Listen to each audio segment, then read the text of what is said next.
Hello everyone, এই ভিডিওতে আমরা ডিসকাস করব গ্লাইকোলাইসিস সম্পর্কে। তো সবার প্রথমে আমরা জানব যে রেসপিরেটরি সাবস্ট্রেট বা শ্বসন বস্তু বলতে কি বুঝি। রেসপিরেটরি সাবস্ট্রেট বা শ্বসন বস্তু মানে হচ্ছে সেই খাবারের কম্পোনেন্টটা যেটা থেকে আমরা সেলের মধ্যে থেকে শক্তি উৎপন্ন করতে পারি। প্রধানত রেসপিরেটরি সাবস্ট্রেট হিসাবে আমরা ব্যবহার করে থাকি গ্লুকোজকে। তাহলে first choice for the respiratory substrate is glucose।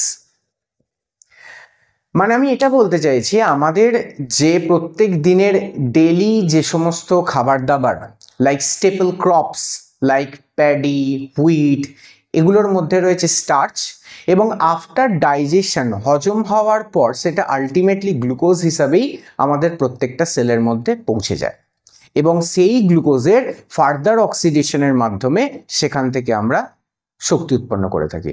তাহলে যেহেতু প্রধান খাবার আমাদের স্টার্চ রিলেটেড, সেই জন্য আমরা গ্লুকোজকে as a first preference of respiratory substrate হিসাবে কনসিডার করছি বা প্রধান শ্বসন বস্তু হিসাবে কনসিডার করছি।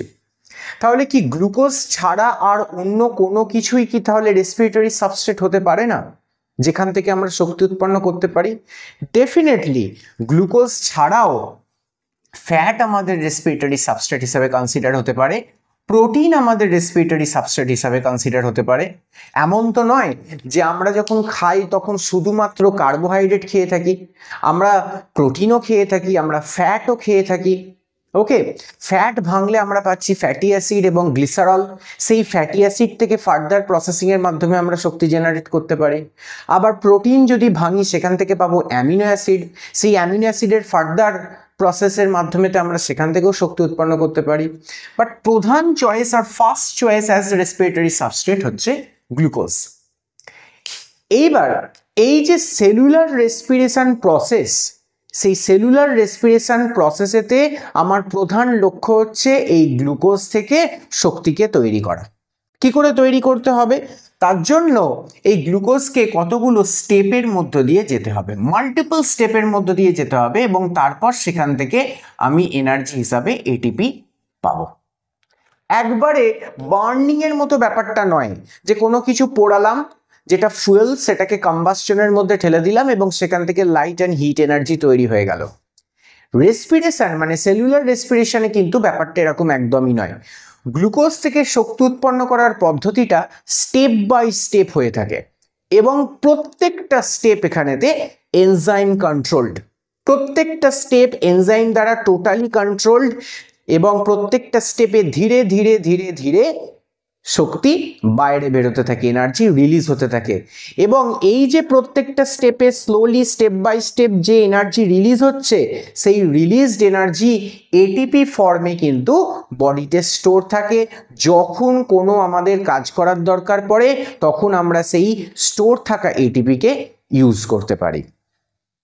ওকে, তাহলে এই যে গ্লুকোজ থেকে এটিপি তৈরি হবে, যে মাল্টিপল স্টেপের আমি কথা বললাম, সেই মাল্টিপল স্টেপগুলো কি কি? এর মধ্যে এই স্টেপগুলো হচ্ছে glycolysis, number 2 Krebs cycle, and number 3 electron transport system or electron transport chain। এবার অবশ্যই গ্লাইকোলাইসিস সমস্ত ধরনের রেসপিরেশনের জন্য অ্যাপ্লিকেবল। আগের ভিডিওতে ডিসকাস করেছি যে সমস্ত অর্গানিজম অক্সিজেনের প্রেজেন্সে রেসপায়ার করে তাদের এরোবিক রেসপিরেশন করতে পারে তারা, আর কিছু অর্গানিজম রয়েছে তারা অক্সিজেনের অ্যাবসেন্সে রেসপিরেশন চালাতে পারে। তো যারা এরোবিক রেসপিরেশন করে অর্থাৎ অক্সিজেনের প্রেজেন্সে যারা সেলুলার রেসপিরেশন চালায়, তাদের গ্লুকোজ থেকে এটিপি তৈরি হওয়ার জন্য যে সমস্ত মাল্টিপল স্টেপসগুলো রয়েছে, সেই স্টেপগুলো প্রধানত এই তিনটে স্টেপ: গ্লাইকোলাইসিস, ক্রেবস সাইকেল এবং ইলেকট্রন ট্রান্সপোর্ট সিস্টেম। ওকে, এইবার এর মধ্যে আমরা দেখব যে গ্লাইকোলাইসিস সেলের কোথায় হচ্ছে, ক্রেবস সাইকেল সেলের কোথায় হচ্ছে এবং ইলেকট্রন ট্রান্সপোর্ট সিস্টেম সেলের কোথায় হচ্ছে। তো ধরে নিই এটা একটি সেল, সেলের বাইরের দিকে রয়েছে সেল মেমব্রেন, প্লান্ট সেলুলের বাইরের দিকে থাকবে সেল ওয়াল, এবং এই যে সেলের মধ্যে মাঝের যে জায়গাটা রয়েছে অর্থাৎ যে সেমি লিকুইড একটা যে পোর্শন সেটাকে আমরা বলছি সাইটোপ্লাজম। এই সাইটোপ্লাজমে কিন্তু হয়ে থাকে গ্লাইকোলাইসিস। তাহলে সেলের যে সাইটোপ্লাজম, তাহলে সাইটোপ্লাজমেতে হয় গ্লাইকোলাইসিস। তারপর গ্লাইকোলাইসিসের পর যে প্রোডাক্ট তৈরি হলো সেই প্রোডাক্ট ফার্দার প্রসেসিং এর পর এন্টার করে থাকে সেলের মধ্যে থাকা একটা সেল অর্গানেলির ভেতর।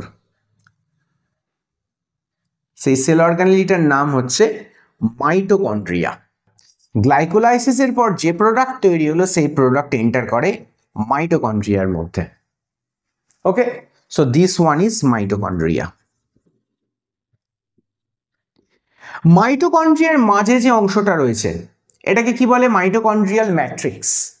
তাহলে সেকেন্ড যে স্টেপ অর্থাৎ যেটাকে বলেছিলাম ক্রেবস সাইকেল, এই ক্রেবস সাইকেল ঘটে থাকে মাইটোকন্ড্রিয়াল ম্যাট্রিক্সের ভেতর। ক্রেবস সাইকেলকে আবার ট্রাইকার্বক্সিলিক অ্যাসিড সাইকেল বা টিসিও সাইকেলও বলে। তাহলে Krebs cycle occurs in mitochondrial matrix। তারপর ক্রেবস সাইকেল হওয়ার পর ক্রেবস সাইকেল থেকে যে সমস্ত ইন্টারমিডিয়েট প্রোডাক্ট তৈরি হবে সেগুলো আবার এন্টার করে যাবে সেলের যে মাইটোকন্ড্রিয়া রয়েছে, মাইটোকন্ড্রিয়ার যে ইনার মেমব্রেন অর্থাৎ যে ইনার মেমব্রেনের ইনফোল্ডিংকে আমরা ক্রিস্টি বলে থাকি, সেই ইনার মেমব্রেনে থাকা কতগুলো এনজাইমের ভেতরেতে, সেখানেতে কতগুলি এনজাইম রয়েছে এবং সেই এনজাইমগুলো মিলে একটা কমপ্লেক্স তৈরি করেছে যেটাকে আমরা বলে থাকি ইলেকট্রন ট্রান্সপোর্ট সিস্টেম। তাহলে এই ক্রেবস সাইকেল থেকে যে প্রোডাক্টগুলো তৈরি হবে সেগুলো এন্টার করবে মাইটোকন্ড্রিয়াল ইনার মেমব্রেনেতে এবং যেখানেতে সম্পন্ন হবে ইলেকট্রন ট্রান্সপোর্ট সিস্টেম, এবং ইলেকট্রন ট্রান্সপোর্ট সিস্টেমের পর ফাইনালি আমরা কিন্তু সেখান থেকে এটিপি পাবো। অর্থাৎ ইটিএস ইলেকট্রন ট্রান্সপোর্ট সিস্টেমের যে এনজাইমস সেগুলো প্রেজেন্ট রয়েছে মাইটোকন্ড্রিয়াল ইনার মেমব্রেনেতে।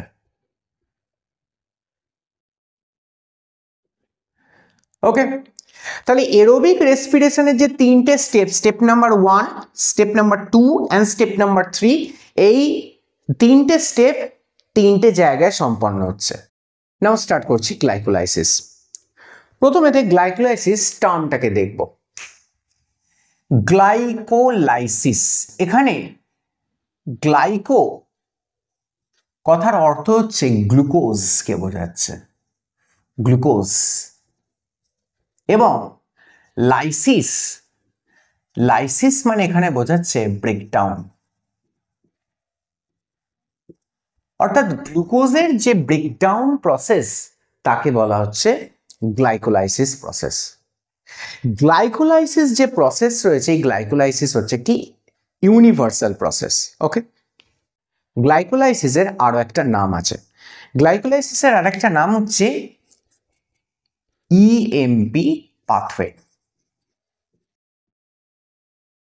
ইএমপি পাথওয়ে এর কথার অর্থ হচ্ছে এই যে গ্লাইকোলাইসিস পদ্ধতিটা, this was first observed by Embden, Meyerhof and Parnas. এই যে তিনজন সায়েন্টিস্ট এই গ্লাইকোলাইসিস প্রসেসকে প্রথম অবজার্ভ করেন আর ডিসকভার করেন, তো তাদের নাম অনুযায়ী এর নাম হয় EMP pathway. Embden, Meyerhof and পার্নাস।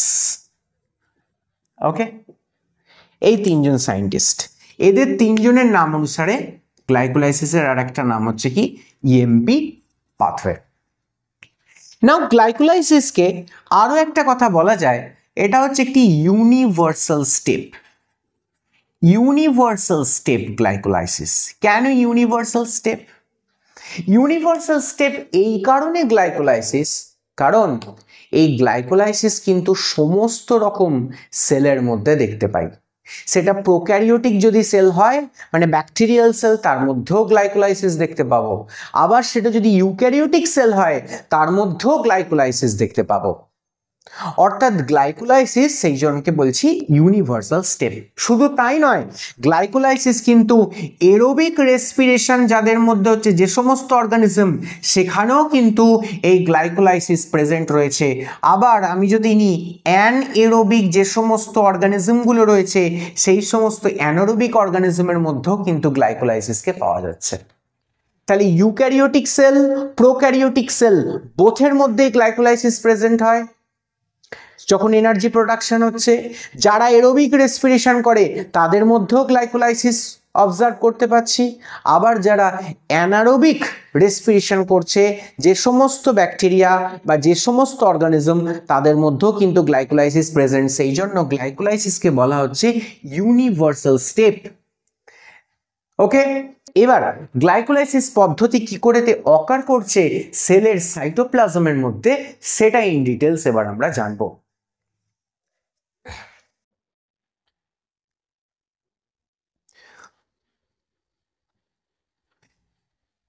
কোন রকম সেলুলার স্ট্রাকচার যদি থাকে, সেটা প্রোক্যারিওটিক কিংবা ইউক্যারিওটিক যাই হোক না কেন, তার মধ্যে কিন্তু সাইটোপ্লাজম অবশ্যই প্রেজেন্ট থাকবে। সাইটোপ্লাজম এবং সেল মেমব্রেন, এটা ছাড়া তো সেলুলার স্ট্রাকচার হওয়া পসিবল নয়। যদি এটা সেল মেমব্রেন হয় আর ভেতরে যদি সাইটোপ্লাজম থাকে, তবেই তো এটা সেলুলার স্ট্রাকচার। তাহলে এই সাইটোপ্লাজমের ভেতরেই কিন্তু গ্লাইকোলাইসিস অকার করে থাকছে। ওকে, তো গ্লাইকোলাইসিস অকার করার সময় প্রথমেতে দেখব যে প্লান্টের ক্ষেত্রে স্পেশালি যদি বলি, যে প্লান্ট তৈরি করছে সুক্রোজ, এবং সেই সুক্রোজ ব্রেকডাউন হচ্ছে অ্যান্ড ব্রেকডাউন হয়ে তৈরি করছে গ্লুকোজ প্লাস ফ্রুক্টোজ। সুক্রোজের ওপর যে এনজাইম কাজ করছে, অর্থাৎ সুক্রোজকে ভাঙছে যে এনজাইম, তাকে বলা হচ্ছে সুক্রেজ।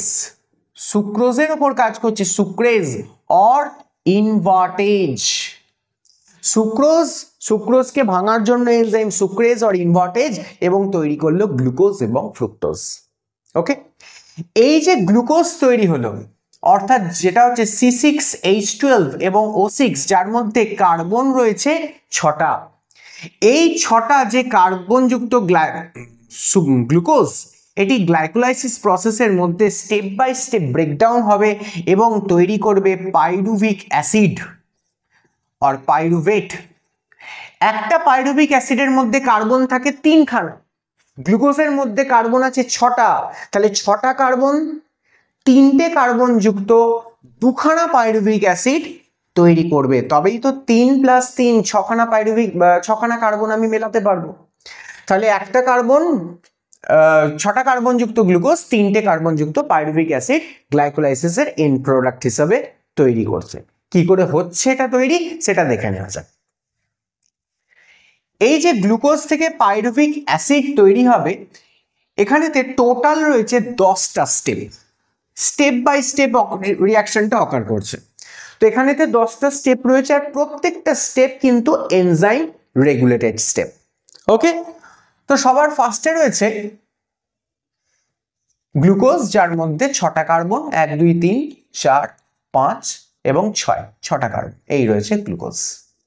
ওকে, এবার এই গ্লুকোজ থেকে তৈরি করতে হবে হচ্ছে গ্লুকোজ 6 ফসফেট। গ্লুকোজ থেকে ফার্স্টেই তৈরি করব গ্লুকোজ 6 ফসফেট। 6 নম্বর যে কার্বনটা রয়েছে, সেই 6 নম্বর কার্বনের সঙ্গে যুক্ত করে দিলাম ফসফেট গ্রুপ। অবভিয়াসলি নাম চেঞ্জ হয়ে গেল, গ্লুকোজ এবং 6 ফসফেট হয়ে গেল নাম, ফসফেট। এই ফসফেট গ্রুপটা কোথা থেকে পেলাম? এই ফসফেট গ্রুপটা পেলাম এটিপি ভেঙে। অর্থাৎ সেলের সাইটোপ্লাজমে যে এটিপি রয়েছে, সেই এটিপির ব্রেকডাউন করলাম, এডিপি তৈরি করলাম, এবং যে ইনঅর্গানিক ফসফেটটা পেলাম সেটা গ্লুকোজের সঙ্গে এসে জুড়ে দিলাম। কেন গ্লুকোজের সঙ্গে ফসফেটকে যুক্ত করলাম? কারণ গ্লুকোজের সঙ্গে ফসফেটকে যুক্ত এই কারণে করলাম, এই গ্লুকোজ যখন ফার্দার প্রসেসিংয়ে যাবে, তখন সেখান থেকে তৈরি করবে এটিপি। সেই জন্য অ্যাডিনোসিন ট্রাইফসফেট অর্থাৎ এটিপি যদি আমায় তৈরি করতে হয়, তাহলে গ্লুকোজের মধ্যে আগে আমাকে ফসফেটকে দিতে হবে, তবেই না আমি ট্রাইফসফেট তৈরি করতে পারবো। আর একটা জিনিস, গ্লুকোজ হচ্ছে একটা নিউট্রাল মলিকিউল। নিউট্রাল মলিকিউল কিন্তু সেল থেকে বাইরেও বেরিয়ে যেতে পারে। যদি এই নিউট্রাল গ্লুকোজ মলিকিউলের সঙ্গে আমি যদি চার্জ ফসফেট গ্রুপকে যুক্ত করে দিই, নেগেটিভলি চার্জ ফসফেট গ্রুপকে যুক্ত করে দিই, তাহলে গ্লুকোজ কিন্তু এবার নেগেটিভলি চার্জড হয়ে গেল এবং চার্জড মলিকিউল কিন্তু সেলের মধ্যে থেকে বাইরে বেরিয়ে যেতে পারবে না। তাহলে যে গ্লুকোজ যেটা ডেডিকেটেড টু গ্লাইকোলাইসিস, সেই গ্লুকোজের সঙ্গে আমি এটিপি খরচা করব এবং খরচা করে তার সঙ্গে ফসফেট গ্রুপ যুক্ত করে তাকে গ্লাইকোলাইসিসের জন্য বেঁধে দেবো। তারপর এই গ্লুকোজের আইসোমারাইজেশন হবে এবং গ্লুকোজ 6-ফসফেটের আইসোমারাইজেশনের পর তৈরি হবে ফ্রুক্টোজ 6-ফসফেট। গ্লুকোজ থেকে তৈরি হয়ে যাবে ফ্রুক্টোজ 6-ফসফেট।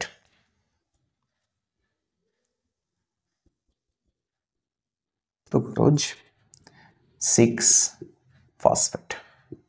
ওকে, এবার গ্লুকোজকে ফ্রুক্টোজে 6-ফসফেটে কনভার্ট করা হলো। এবার দেখা যাক কেন, কিভাবে, কি কনভার্ট করা হলো। প্রথমে যদি আমরা দেখি গ্লুকোজের মধ্যে দেখতে পাবো এর যে প্রথম কার্বন অ্যাটম তার সঙ্গে অ্যালডিহাইড গ্রুপ যুক্ত রয়েছে, তারপর CHOH CHOH CHOH এবং শেষের কার্বনের সঙ্গে যুক্ত রয়েছে CH2H। এই যে শেষের কার্বন অ্যাটম, এই শেষের কার্বন অ্যাটমের সঙ্গেই কিন্তু আমরা ফসফেটকে যুক্ত করেছি এবং তৈরি করেছি গ্লুকোজ 6-ফসফেট। ওকে, এবং এই ফসফেট কোথা থেকে পেয়েছি? এটিপি ভেঙে পেয়েছি। এবার গ্লুকোজ 6-ফসফেটকে যখন ফ্রুক্টোজ 6-ফসফেটে কনভার্ট করে দেওয়া হচ্ছে, 1 2 3 4 5 6, তখন ফ্রুক্টোজ যখন তৈরি হলো তখন কিন্তু 1 নম্বর কার্বন অ্যাটমটা ফাঁকা হয়ে গেল। অর্থাৎ গ্লুকোজের সঙ্গে ফ্রুক্টোজ এর ডিফারেন্সটা কোথায় রয়েছে? এই ডিফারেন্সটা রয়েছে ফাংশনাল গ্রুপেতে। অ্যালডিহাইড যে ফাংশনাল গ্রুপ সেটা গ্লুকোজের ক্ষেত্রে 1 নম্বর কার্বন অ্যাটমে প্রেজেন্ট রয়েছে, আর ফ্রুক্টোজের ক্ষেত্রে যে ফাংশনাল গ্রুপ কিটো গ্রুপ এটা 2 নম্বর যে কার্বন অ্যাটম সেখানেতে প্রেজেন্ট রয়েছে। আর আগের যে লাস্ট অর্থাৎ 6 নম্বর কার্বন অ্যাটমে যে ফসফেট গ্রুপটা যুক্ত করেছিলাম সেটা তো এখানে রয়েই গেছে। অর্থাৎ এইভাবে আমরা পেয়ে গেছি ফ্রুক্টোজ 6-ফসফেট এবং এটি হচ্ছে এক ধরনের আইসোমারাইজেশন রিঅ্যাকশন।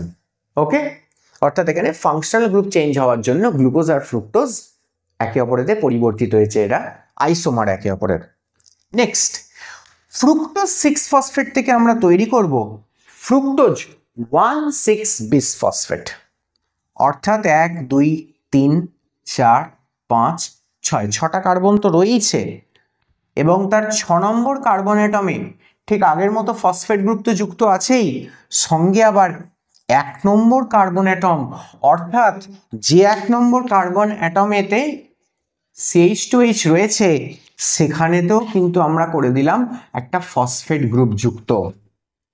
তাহলে 1 নম্বর এবং 6 নম্বরেতে ফ্রুক্টোজের সঙ্গে কার্বন অ্যাটম যুক্ত করে দিয়েছি, ফসফেট গ্রুপ যুক্ত করে দিয়েছি, সেই জন্য এর নাম হয়ে যাচ্ছে তখন ফ্রুক্টোজ 1,6-বিসফসফেট। 1,6-বিসফসফেট। ওকে, এই যে 1 নম্বরের ফসফেট গ্রুপটা এলো কোথা থেকে? এটিপি কে ভাঙা হলো এবং এডিপি ও পিআই তৈরি হলো, সিনঅর্গানিক ফসফেটেসে যুক্ত করা হলো।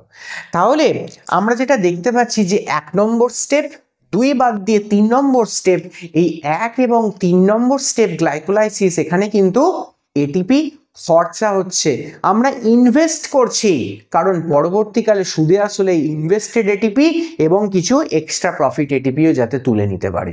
ওকে, তারপর কি, এইবার এই যে পেয়েছি ফ্রুক্টোজ 1,6-বিসফসফেট, একে মাঝ বরাবর দুটো ভাগে ভেঙে দেবো।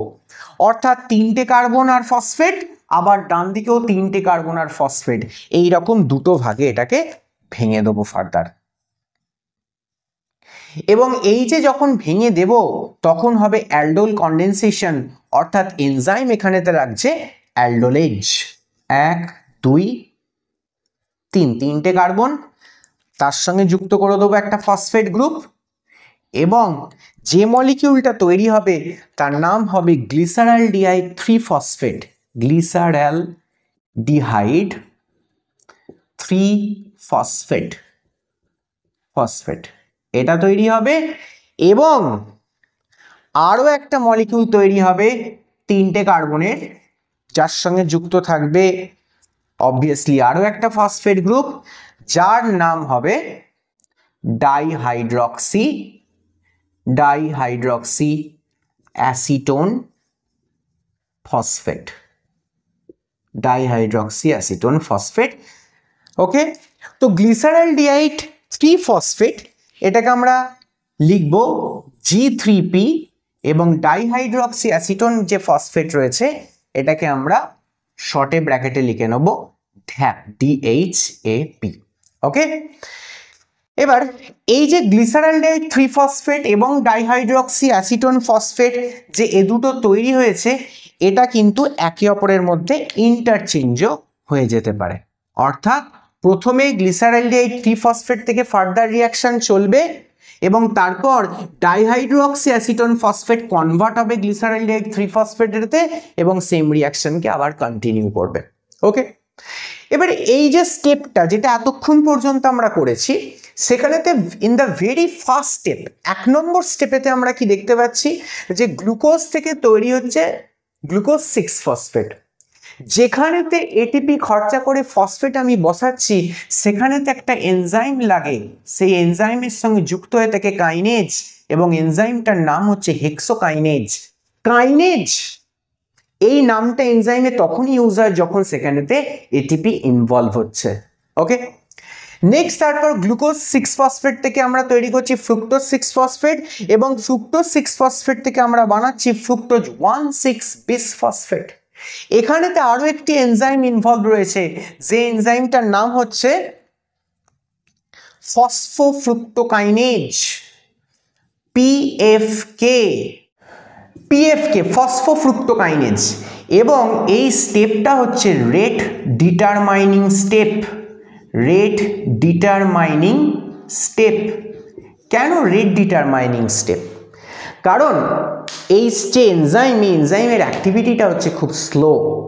যদি 6 জন বন্ধু মিলে কোনো একটা জায়গায় যাওয়ার প্ল্যান করা হয়, সেখানে তো একটা জায়গায় যাওয়া হবে, 5 জন বন্ধু অলরেডি এসে রেডি হয়ে বসে রয়েছে, 6 জনের জন্য অপেক্ষা করছে। তাহলে যে 6th মেম্বার, সেই 6th মেম্বার যদি তাড়াতাড়ি আসে তাহলে আমরা তাড়াতাড়ি পৌঁছে যেতে পারবো, আর যদি 6th মেম্বার খুব লেটে আসে তাহলে আমরা লেটে পৌঁছবো। তাহলে যে 6th মেম্বার, অর্থাৎ 5 জন অলরেডি এসে গেছে, যে 6th মেম্বার সে কতটা তাড়াতাড়ি আসছে বা কতটা দেরিতে আসছে তার উপর ডিপেন্ড করছে আমরা গন্তব্যস্থলে আগে পৌঁছবো না পরে পৌঁছবো তার জন্য। তাহলে যে লেটে আসছে সব থেকে বেশি, তার উপর ডিটারমাইন করছে আমাদের গন্তব্যস্থলে আগে বা পরে পৌঁছানো। এই যে PFK1 বা ফসফোফ্রুক্টোকাইনেজ 1, এটা হচ্ছে সেই 6th মেম্বার। এ অলরেডি লেটে রয়েছে, এ যদি একটু বেশি লেট করে তাহলে টোটাল গ্লাইকোলাইসিস প্রসেস বেশি স্লো হয়ে যাবে, আর এ যদি একটু ফাস্ট কাজ করে থাকে তাহলে গ্লাইকোলাইসিস প্রসেস ফাস্ট হয়ে যাবে। তাহলে সেই জন্য এই যে স্টেপটা, অর্থাৎ স্টেপ নাম্বার 1 2 3, স্টেপ নাম্বার 3 হচ্ছে আমাদের রেট ডিটারমাইনিং স্টেপ। ওকে, এবার আমরা রাইট সাইডে চলে আসছি বোর্ডের। এখানেতে আমি কন্টিনিউ করব শুধুমাত্র G3P এর অংশটাকে নিয়ে। এই যে G3P অর্থাৎ গ্লিসারালডিহাইড 3 ফসফেট, তাকে এখানেতে লিখে নেওয়া হলো। অর্থাৎ 3টে এখানে রয়েছে কার্বন, যার সঙ্গে যুক্ত রয়েছে একটি ফসফেট গ্রুপ, অর্থাৎ গ্লিসারালডিহাইড 3 ফসফেট G3P। ওকে, এইবার এই যে গ্লিসারালডিহাইড 3 ফসফেট দেখতে পাচ্ছি, এটা কনভার্ট হবে কিসে? বলে এই যে গ্লিসারালডিহাইড 3 ফসফেট রয়েছে, এ কি করবে? বললো এ কনভার্ট হবে 1,3 বিস ফসফো গ্লিসারেটে কনভার্ট হবে। 1,3-বিসফসফোগ্লিসারেটে কনভার্ট হলো। 3 নম্বর কার্বন অ্যাটমেতে অলরেডি ফসফেট গ্রুপ এক্সিস্ট করছিল, আরও একটা ফসফেট গ্রুপ কোথা থেকে এলো? বললো আর একটা ফসফেট গ্রুপ সেলের মধ্যে যে ঘোরাঘুরি করছিল H3PO4, এই H3PO4 থেকে একটা ফসফেট গ্রুপ এখানেতে ঢুকেছে। এবং এই যে স্টেপ, এই স্টেপ কিন্তু আরও বেশি ইম্পর্টেন্ট হয়ে যায়। কেন? কারণ এই স্টেপেতে একটা ভাইটাল রিয়াকশন হয়। কি দেখতে পাই না, এখানেতে NAD+ আসে এবং হাইড্রোজেনকে বাইরে বার করে নিয়ে চলে যায়, NADH+H+ হয়ে হাইড্রোজেনকে পিঠে নিয়ে চলে যায়। গ্লাইকোলাইসিস একটি ইউনিভার্সাল স্টেপ বটে, কিন্তু গ্লাইকোলাইসিস হচ্ছে পার্সিয়াল অক্সিডেশন রিয়াকশনও বটে। পার্সিয়াল অক্সিডেশন কখন কাকে বলা হচ্ছে? যখন কোনো কিছুর সঙ্গে অক্সিজেন এসে যুক্ত হচ্ছে তখন সেটাকে আমরা অক্সিডেশন বলতে পারি। আবার যখন দেখা যাচ্ছে কোনো একটি কম্পাউন্ড থেকে হাইড্রোজেন খুলে বাইরে বেরিয়ে যাচ্ছে, তাহলে হাইড্রোজেন বেরিয়ে যাওয়াটাও তো অক্সিডেশন। তাহলে এখানেতে আমরা দেখলাম এই যে গ্লাইকোলাইসিসের G3P তৈরি হয়েছে, সেখান থেকে যখন 1,3-বিসফসফোগ্লিসারেট তৈরি হচ্ছে তখন এখানেতে হাইড্রোজেন রিমুভ হচ্ছে, হাইড্রোজেন বেরিয়ে যাচ্ছে, অর্থাৎ অক্সিডেশন হচ্ছে। অক্সিজেনের ইউজ হলো না, হাইড্রোজেন বেরিয়ে গেল বলে গ্লাইকোলাইসিস হচ্ছে কি পার্সিয়াল অক্সিডেশন। 1,3-বিসফসফোগ্লিসারেট থেকে কি তৈরি হবে? 1,3-বিসফসফোগ্লিসারেট থেকে তৈরি হবে 3-ফসফোগ্লিসারেট, 3-ফসফোগ্লিসারেট তৈরি হবে। অর্থাৎ 1 নম্বরের যে ফসফেট গ্রুপটা ছিল সেটা বাইরে বেরিয়ে গেল। 1 নম্বরের যে ফসফেট গ্রুপটা ছিল সেটা কি করলো? বললো ADP ছিল, এই ADPর সঙ্গে যুক্ত হয়ে গেল এবং তৈরি করে দিল ATP। তাহলে ফর দ্য ফার্স্ট টাইম আমরা দেখতে পেলাম যেখানে ATP ফরমেশন হলো, ফর দ্য ফার্স্ট টাইম এখানেতে ATP ফরমেশন হলো। এতক্ষণ পর্যন্ত কিন্তু 1 নম্বর স্টেপ এবং এই যে 3 নম্বর স্টেপ, এই দুটো স্টেপে কিন্তু ATP এখানেতে খরচা হয়েছিল। এই প্রথম ATP এখানেতে তৈরি হলো। কত নম্বর স্টেপ? 1 হয়েছে, 3 হয়েছে, 4 নম্বর, 5 নম্বর, 6 নম্বর এবং 7 নম্বর। 7 নম্বর স্টেপে এখানে ATP তৈরি হয়ে গেল। তারপর নেক্সট স্টেপ কি? নেক্সট স্টেপ হচ্ছে গ্লিসারালডিহাইড থেকে যে ফার্দার আমি এগোচ্ছি এবং 3-ফসফোগ্লিসারেট তৈরি করছি, তার আইসোমারাইজেশন হবে, অর্থাৎ ফসফেট গ্রুপ 3 নম্বর থেকে 2 নম্বর কার্বন অ্যাটমে চলে আসবে এবং তৈরি করবে 2-ফসফোগ্লিসারেট, 2-ফসফোগ্লিসারেট তৈরি করবে আইসোমারাইজেশন হয়ে গিয়ে। ওকে, নেক্সট স্টেপ কি? নেক্সট স্টেপ হচ্ছে এখানে তৈরি হবে পেপ, অর্থাৎ ফসফোএনল পাইরুভেট। এনলেজ এনজাইম লাগছে এবং তৈরি হচ্ছে পাইরুভেট, এবং এই স্টেপেতে ডিহাইড্রেশন হচ্ছে, অর্থাৎ জল বাইরে বেরিয়ে যাচ্ছে। তাহলে 7 এবং তারপরের যে স্টেপ 8 নম্বর স্টেপ আইসোমারাইজেশন, 9 নম্বর স্টেপ হচ্ছে ডিহাইড্রেশন স্টেপ, যেখানে জল বাইরে বেরিয়ে যাচ্ছে। নেক্সট তারপর নেক্সট স্টেপ হচ্ছে এখানেতে লাস্ট স্টেপ, অর্থাৎ স্টেপ নাম্বার 10, যেখানেতে তৈরি হচ্ছে পাইরুভেট বা পাইরুভিক অ্যাসিড। এবং পাইরুভেট যখন তৈরি হচ্ছে তখন এই স্টেপেও কিন্তু ADP আসছে, সঙ্গে ফসফোএনল পাইরুভেট সেখান থেকে একটা পিআইকে নিচ্ছে এবং তৈরি করে নিচ্ছে ATP, এবং এটা একটা ইরিভার্সিবল রিয়াকশনের স্টেপ। তাহলে সেকেন্ড টাইম আবারও দেখলাম ATP তৈরি হয়ে গেল। তাহলে 7, 8, 9 এবং 10 নম্বর যে স্টেপ সেখানেও কিন্তু ATP ফরমেশন হলো।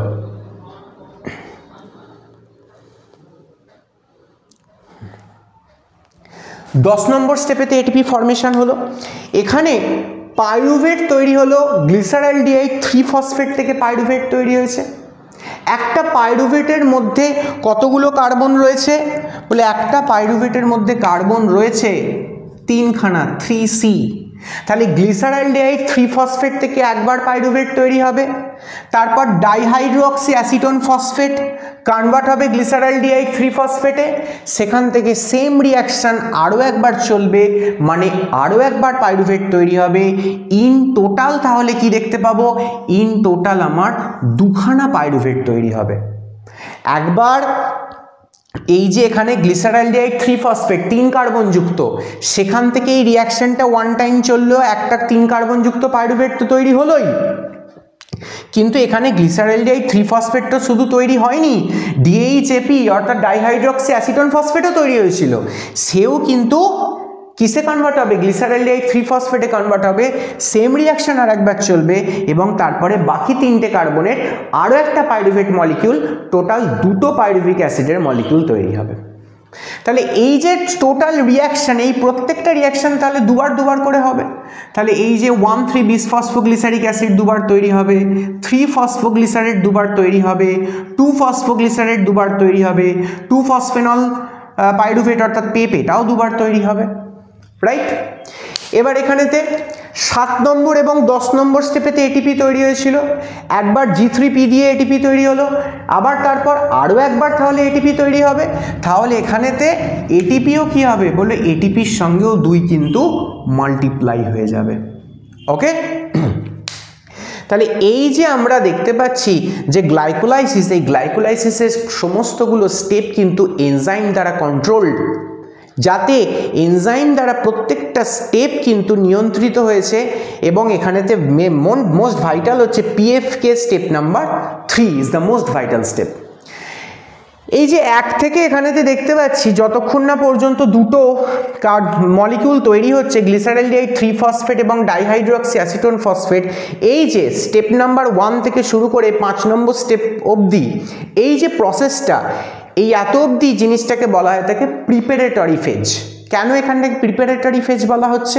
কারণ এখানে প্রিপারেশান নেওয়া হচ্ছে। আমি 3টে কার্বন এবং 3টে কার্বনের 2টো আলাদা মলিকিউলকে ভেঙে দিলাম যাতে 2টো আমি পাইরুভিক অ্যাসিড তৈরি করতে পারি, তার প্রিপারেশান কিন্তু লেফট সাইডে আমি নিলাম এবং আমি এটিপি এখানেতে ইনভেস্ট করলাম 1 নম্বর এবং 3 নম্বর স্টেপে, যাতে ভবিষ্যতে আমি এটিপি পেতে পারি, সেই জন্য এই লেফট সাইডের পোর্শনটা হচ্ছে কি প্রিপারেটরি ফেজ। কিন্তু রাইট সাইডের যে পোর্শনটা রয়েছে এটা হচ্ছে সিনথেসিস ফেজ, কারণ গ্লাইকোলাইসিসের এন্ড প্রোডাক্ট পাইরুভিক অ্যাসিড এখানেতে তৈরি হলো এবং এখানেতে গ্লাইকোলাইসিস যেহেতু সেলুলার রেসপিরেশনের প্রসেস, মেন অবজেক্টিভ এটিপি তৈরি করা, এখানেতে 7 এবং 10 নম্বর স্টেপে এটিপি তৈরি হলো, তাহলে এই জায়গাটা হচ্ছে কি সিনথেসিস ফেজ। এবং গ্লাইকোলাইসিসের প্রত্যেকটি স্টেপ এখানেতে এনজাইম দ্বারা কন্ট্রোলড, ওকে।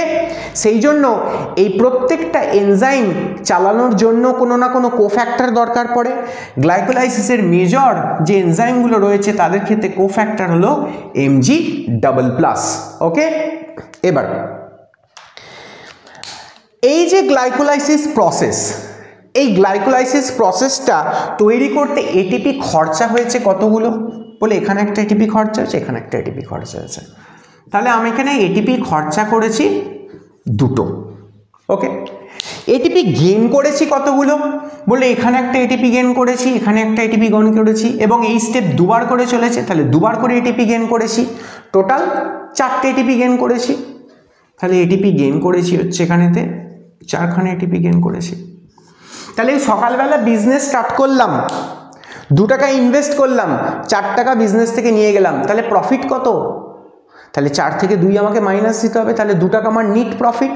তাহলে এখানে যদি জিজ্ঞেস করা হয় যে নিট এটিপি গেইন কত, বললো নিট এটিপি গেইন হচ্ছে +2 এটিপি, অর্থাৎ নিট এটিপি গেইন হচ্ছে 2খানা এখানেতে, ওকে। এবার এইখানে গ্লাইকোলাইসিস প্রক্রিয়ার 6 নম্বর স্টেপেতে আমি দেখতে পাচ্ছি NADH+H+ তৈরি হয়েছে। এই NADH+H+ হচ্ছে ব্যাংকের চেকের মতো। আজকে যদি কেউ আমাকে একটি ব্যাংকের চেক দেয়, সেই চেকটা আমি দোকানে নিয়ে গিয়ে খুচরো জিনিস আমি কিনতে পারবো না, কারণ আমার কাছে খুচরো পয়সা নেই। আমাকে সেই চেকটা নিয়ে যেতে হবে ব্যাংকে এবং ব্যাংকে সেই চেক জমা করব, তার এগেনস্টে আমি কিছু খুচরো পয়সা পাবো অর্থাৎ কারেন্সি পাবো, যেটা দিয়ে আমি খুচরো জিনিস কিনতে পারবো। NADH+H+ হচ্ছে সেই ব্যাংকের চেক। এই NADH+H+ চেকটাকে আমাকে নিয়ে যেতে হবে একটা ব্যাংকে এবং সেই ব্যাংকটার নাম হচ্ছে ইলেকট্রন ট্রান্সপোর্ট সিস্টেম বা ETS, যেখানেতে একটা NADH+H+ চেকের বিনিময়ে আমি 3খানা এটিপি পেতে পারবো। তাহলে একটা NADH+H+ এর বিনিময়ে আমি এটিপি পাবো 3খানা, ওকে, তাহলে এখানেতে টোটাল কটা NADH প্লাস H প্লাস তৈরি হয়েছে? দুটো NADH প্লাস H প্লাস তৈরি হয়েছে, দুটো NADH প্লাস H প্লাস তৈরি হয়েছে। তাহলে একটা থেকে যদি 3খানা হয় তাহলে দুটো থেকে আমি কটা পাবো? 6খানা ATP আমি টোটালে পাবো। তাহলে নিট গেইন করেছি আমি দুটো ATP, যেটা ইনস্ট্যান্ট আমি নিট গেইন করছি, এবং পরবর্তীকালে গ্লাইকোলাইসিসের পর ক্রেবস সাইকেল, তারপর যখন ETS হবে তখন NADH plus H plus check ভাঙিয়ে আমি আরও 6খানা পাবো। তাহলে এর সঙ্গে যদি আমি 6টা ATP অ্যাড করতে পারি তাহলে গ্লাইকোলাইসিসে at the end of the day total gain কত ATP? টোটাল গেন হচ্ছে 6 আর 2 প্লাস 8, অর্থাৎ 8 ATP হচ্ছে টোটাল গেন। তাহলে যদি বলা হয় নিট গেন কত, নিট গেন হচ্ছে 2 ATP। ইনস্ট্যান্ট 4টে পাচ্ছি, দুটো ইনস্ট্যান্ট ইনভেস্ট করেছি, নিট গেন দুটো, আর টোটাল গেন কত? টোটাল গেন হচ্ছে 8খানা। তখন NADH প্লাস H প্লাসেরও কিন্তু ATP এখানেতে কাউন্ট হয়ে যাবে। তাহলে এই হচ্ছে glycolysis process. It is common for all kind of respiration, aerobic respiration, anaerobic respiration, অর্থাৎ যার মধ্যে অ্যালকোহল ফার্মেন্টেশন পড়ছে, ল্যাকটিক অ্যাসিড ফার্মেন্টেশন পড়ছে, এই সমস্তগুলোর মধ্যে দেখতে পাওয়া যায়। ব্যাকটেরিয়া, ফাঙ্গি, প্রোটিস্ট, অ্যানিমাল এবং প্লান্টি সবার মধ্যে কিন্তু গ্লাইকোলাইসিস ঘটছে, এবং গ্লাইকোলাইসিস হচ্ছে কোথায়? সেলের সাইটোপ্লাজমে।